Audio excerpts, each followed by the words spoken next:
नमस्कार प्यारे बच्चों। आज जो अपन टॉपिक डिस्कस करने वाले हैं वो है प्लांट से रिलेटेड बॉटनी का टॉपिक है C2 साइकिल। बेटा मैंने C2 साइकिल को 2 दिन पहले ही मैं अपलोड करने वाला था, पर थोड़ा मेरा स्वास्थ्य सही नहीं था तो वो मैं अब अपलोड कर रहा हूँ। ध्यान से समझे बेटा, इस वीडियो में तुम्हें पूरा डिस्क्रिप्शन दूंगा मैं। इस C2 साइकिल को और किन किन नामों से जाना जाता है और क्यों जाना जाता है विद रीजन समझाऊंगा बेटा। और इसके बाद जो नेक्स्ट वीडियो होगा उसमें मैं आपको C2 साइकिल को फुल्ली एक्सप्लेनेशन बताऊंगा बेटा उसका। अब ध्यान से समझते हैं कि है क्या। पहले तो बेटा इसे बोला फर्स्ट नाम तो फोटो रेस्पिरेशन। अब प्रश्न ये उठता है कि फोटो रेस्पिरेशन क्यों बोला सर? तो फोटो रेस्पिरेशन इस वजह से बोला बेटा कि photo mean sunlight, presence of sunlight, और रेस्पिरेशन आप जानते हो श्वसन। तो पौधों के अंदर जो श्वसन की क्रिया होती है वो बेटा सनलाइट की प्रेजेंस में हो तो उसे कहेंगे बेटा फोटो रेस्पिरेशन। यानी अगर कहा जाए बेटा तो पादपों के अंदर सनलाइट की प्रेजेंस में सामान्य श्वसन के अलावा जो अतिरिक्त श्वसन होता है उसे ही फोटो रेस्पिरेशन या प्रकाश श्वसन कहा जाता है। अब इस प्रकाश श्वसन को C2 साइकिल क्यों कहते हैं बेटा? तो जब मैं आपको बेटा प्रकाश श्वसन को पढ़ाऊंगा तो इस दौरान बेटा एक प्रोडक्ट बनेगा ग्लाइकोलेट, और ये ग्लाइकोलेट 2 कार्बन का होता है C2, तो 2 मतलब 2 कार्बन का सब्सटेंस है बेटा। इसी कारण इसे बेटा C2 साइकिल कहा जाता है। ग्लाइकोलेट साइकिल क्यों कहते हैं बेटा? तो जब ये चक्र कंप्लीटली होता है बेटा तो इस चक्र में पहला जो स्थायी उत्पाद बनेगा वो 2 कार्बन का ग्लाइकोलेट ही बनता है।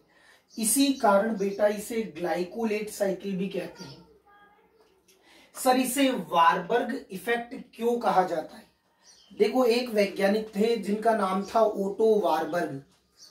उन ओटो वारबर्ग ने बताया था बेटा इसके बारे में, क्या बताया था कि बेटा ओटो वारबर्ग ने यह बताया था कि ऑक्सीजन की प्रेजेंस में, O2 की प्रेजेंस में जो प्लांट्स के अंदर फोटोसिंथेसिस की जो रेट होती है वो डिक्रीज हो जाती है। और इस फोटोसिंथेसिस की रेट का डिक्रीज होना क्यों डिक्रीज हुई? ऑक्सीजन की ज्यादा कंसंट्रेशन की वजह से। ये बात ओटो वारबर्ग ने बताई थी, इसी कारण इसे वारबर्ग इफेक्ट कहा जाता है। इसे डिस्ट्रक्टिव रिएक्शन क्यों कहते हैं? डिस्ट्रक्शन करने वाली, नुकसान, हानिकारक। तो बेटा वो इस वजह से कहते हैं जब ये चक्र चलता है इसमें कोई एटीपी का फॉर्मेशन नहीं होता, बल्कि पौधों के पास जो ऊर्जा बनी हुई थी उल्टी वो ऊर्जा खर्च हो जाती है। यानी कोई फायदा नहीं है, नुकसान ही नुकसान है। एनर्जी बन भी नहीं रही और जो थी बनी हुई वो भी खर्च हो जाती है, नष्ट हो जाती है। इसी कारण इसे डिस्ट्रक्टिव रिएक्शन कहा जाता है। अब इसकी थोड़ी सी बेटा बेसिक इंफॉर्मेशन समझते हैं। ये जो बेटा C2 साइकिल है, सबसे पहले एक वैज्ञानिक थे जिनका नाम था डेकर एंड टियो। डेकर और टियो नामक 2 वैज्ञानिक थे बेटा। इन डेकर और टियो ने बेटा 1959 में सबसे पहले अध्ययन किया था C2 साइकिल का। बहुत कम जगह बेटा ऐसा डिस्क्रिप्शन मिल पाता है। डेकर तथा टियो ने 1959 में सबसे पहले स्टडी करी थी C2 साइकिल की। दूसरी बात, और ये शब्द कहां से आया इसे, फोटो रेस्पिरेशन? तो बेटा एक वैज्ञानिक थे क्रोटको नामक वैज्ञानिक ने 1963 में जब अध्ययन हो चुका था तब उसे प्रकाश श्वसन नहीं कहा था।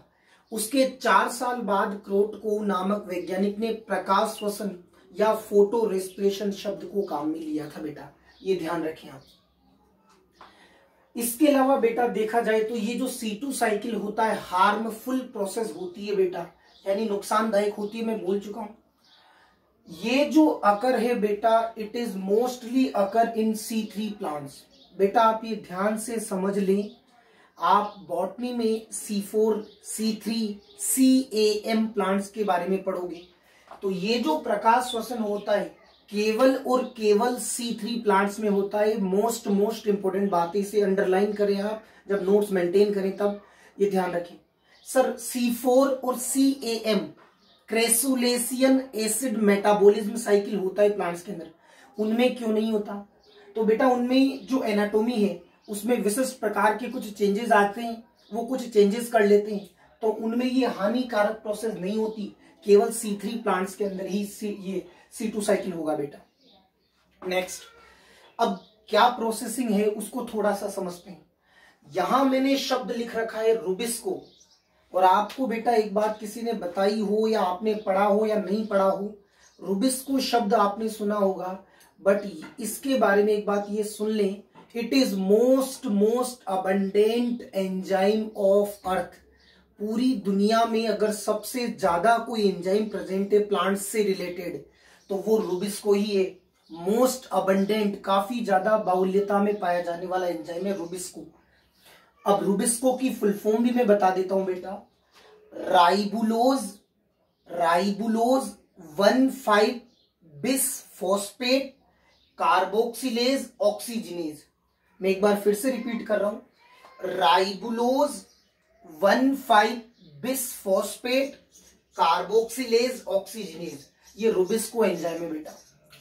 अब नॉर्मल क्या होता है प्रोसेसिंग और C2 साइकिल में क्या होती है, तो यहां मैंने लिख रखा है बेटा, इस रुबिस्को की प्रेजेंस में ये नॉर्मल तो बेटा CO2 से RUBP बाइंड कर जाता है, यानी जो CO2 ग्राही होता है वो होता है RUBP, CO2 को ग्रहण करने वाला, राइबुलोज 1,5 बाइफॉस्फेट। तो ये रुबिस्को की प्रेजेंस में नॉर्मली तो CO2 बाइंड करता है RUBP से, और 3 कार्बन का PGA बनाता है फोस्फोग्लिसरिक एसिड।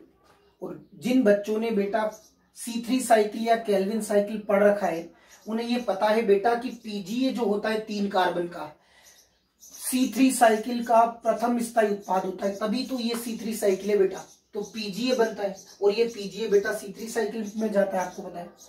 यहां पे रुबिस्को एंजाइम फंक्शन कर रहा है कार्बोक्सीजिनेज की तरह, ये ध्यान रखना बेटा, ये नहीं बताया जाता। कार्बोक्सीजिनेज क्यों बोला, क्योंकि CO2 से बाइंड कर रहा है। लेकिन इस स्थिति में फोटो रेस्पिरेशन वाली स्थिति में क्या होगा, CO2 की जगह, PR का मतलब फोटो रेस्पिरेशन की कंडीशन में क्या होगा, CO2 की जगह प्लांट्स में ऑक्सीजन की जो कंसंट्रेशन है, सांद्रता बहुत ज्यादा हो जाएगी और ये O2 RUBP से जुड़ेगी। पहले कौन जुड़ रही थी बेटा, CO2, अब कौन जुड़ेगी, O2। और जैसे ही बेटा ये दोनों वापस से रुबिस्को की प्रेजेंस में जुड़ेंगे तो जो प्रोडक्ट बनना था वो चेंज हो जाएगा। 3 कार्बन के PGA के स्थान पर 2 कार्बन का ग्लाइकोलेट बन जाता है बेटा, 2 कार्बन का ग्लाइकोलेट। यहां रुबिस्को ने अलग फंक्शन किया, ऊपर अलग, क्योंकि यहां रुबिस्को बेटा CO2 को जुड़वा रहा था तो कार्बोक्सीजिनेज का फंक्शन कर रहा था, यहां रुबिस्को ऑक्सीजन को जुड़वा रहा है तो ऑक्सीजिनेज एंजाइम की तरह फंक्शन करेगा। इसके अलावा बेटा आप चाहें तो इसका स्क्रीनशॉट लेकर बेटा नोट्स मेंटेन कर सकते हैं।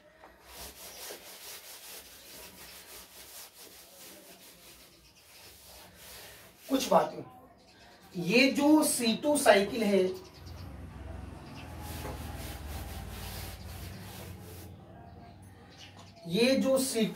है इसमें 3 कोशिका अंग काम में आते हैं। पहला कोशिका अंग क्लोरोप्लास्ट, दूसरा माइटोकॉन्ड्रिया और तीसरा पेरोक्सिसोम। क्लोरोप्लास्ट, माइटोकॉन्ड्रिया, पेरोक्सिसोम, ये तीनों कोशिका अंग काम में आते हैं बेटा इस चक्र को संपन्न करवाने में, और तीनों कोशिका अंग एक इकाई के रूप में कार्य करते हैं। ध्यान रखना, कई बार ये प्रश्न भी आता है बेटा कंपटीशन के पॉइंट ऑफ व्यू से, कई बार पूछ लिया जाता है कि C2 साइकिल से इनमें से कौन सा सेल ऑर्गेनिल रिलेटेड है, तो 3 अलग दे देगा और एक इनमें से कोई सा भी दे देगा। तो ध्यान रखें, क्लोरोप्लास्ट, माइटोकॉन्ड्रिया, पेरोक्सिसोम, ये तीनों ही सेल ऑर्गेनिल रेस्पॉन्सिबल होते हैं बेटा C2 साइकिल को कंप्लीट करवाने में, जो एक यूनिट या इकाई के रूप में कार्य करते हैं। Thanks a lot for watching me.